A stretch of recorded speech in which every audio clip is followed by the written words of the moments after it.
leo ndio hapa sasa tunatembea na maneno ya Ally Kamwe aliyoongea kwamba huyo Soa mliomsajili mnapiga kelele hata wasaidia kitu, na kweli Soa tulomuona wa Singida sio Soa wa Simba sasa hivi. Kuna tofauti gani? Yuko tofauti kabisa, sio Soa wa Singida alivyokuwa anaipambania Singida.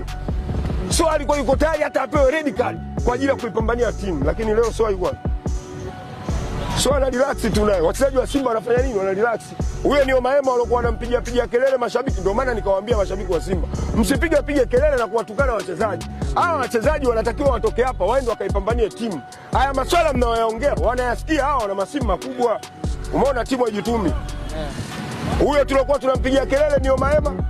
Ndio alofanya nini? Alofunga nini? Alofunga goli. Mpanzu leo tena yuko. Ina maana unaona kabisa wachezaji wa Simba hawana ile morali kabisa, nimewashuka, hawana morali. Kitu kinawashusha morali ndani ya Simba bila shaka ni utawala.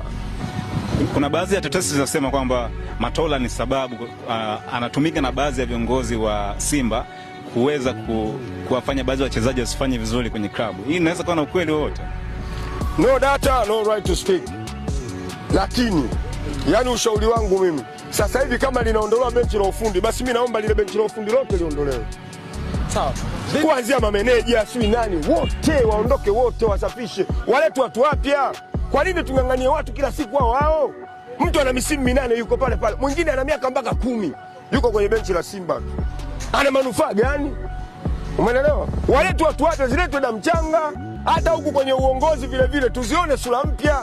Si watu wanacheza chesi tu, leo kaja huyu, kesho kaja huyu. Simba imepigwa roba na watu wanaoitwa friend of Simba. Yaani wale ndio wameipiga Simba nini roba. Wanafanya kupishana, leo ataka huyu, kesho ataka huyu.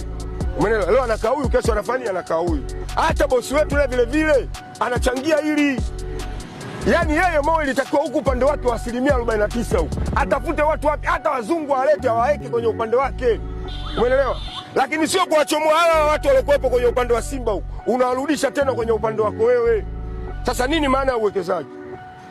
Tulichokuwa tunategemea sisi kwamba 100% tumeigawanya kwa 51 kwa 49, maana yake tupate kitu kipya. Umeelewa? Tupate kitu nini? Kitu kipya. Moyo umeamua ukae 49%. Kaa tafuta watu wako, kaa nao, weka watu wako.